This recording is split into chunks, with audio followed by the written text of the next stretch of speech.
మెయిన్‌గా చూసుకుంటే కాపులందరూ కూడా జనసేనలోనే ఉన్నారు. జనసేన అంటే కాపుల పార్టీ, కాపులంటే జనసేన పార్టీ అనే విధంగా మాట్లాడుతున్నారు. నిజంగా మీ ఒపీనియన్ ఏంటి? మీరు ఒక కాపు మహిళగా మీరేం చెప్తారు? కాపులందరూ కూడా జనసేనకు 100కు 100% మద్దతు ఇస్తున్నారా? లేదండి. దీనికి నేను 100కి 100% నేను ఒప్పుకోనండి. ఎందుకంటే జనసేనకి మద్దతు ఇచ్చిలో అంటే మా పవన్ కళ్యాణ్ గారు 2019లోనే ఆయన 2 దిక్కులు ఓడిపోరు కదా. జనసేన పార్టీ ఎక్కడ ఓడిపోదు కదా. మా కాపులే 27% ఉన్నారు, ఓట్లు వేసిన కదా. కాపులు మద్దతు ఇస్తున్నారు అని చెప్పడానికి మీరు ఎక్కడ సరిపోతారు? కాపులండి మద్దతు అన్ని పార్టీల్లోనే, సిపిఎం, సిపిఐ, మొత్తం జనసేన, వైసీపీ, టీడీపీ, ప్రతి పార్టీలోనే మా కాపులు ఉంటున్నారు.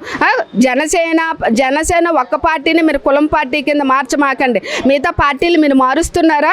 మీరు ఎందుకో నాకు అసలు అర్థం కావట్లేదండి. ఈ కాపుల్లో ఎందుకంటే ఇలా రోడ్ల మీదకి లాగుతూ ఉంటారు. ఒక చనిపోయినా కాపులే అంటారు, ఏదన్నా మర్డర్లు జరిగినా కాపులే అంటారు, ఒక పవన్ కళ్యాణ్ గారు ఏమన్నా పని చేసినా కూడా కాపులు అంటారు. ఏంటి మీరు అవన్నీ వద్దండి.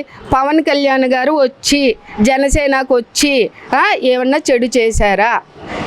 ఆయన కుల రాజకీయాలు ఏం చేయరు, అన్ని కులాలని కలుపుకుంటూ పోతున్నారు. మీరు కుల రాజకీయాలు, కాపు కులాలని లాగమాకండి.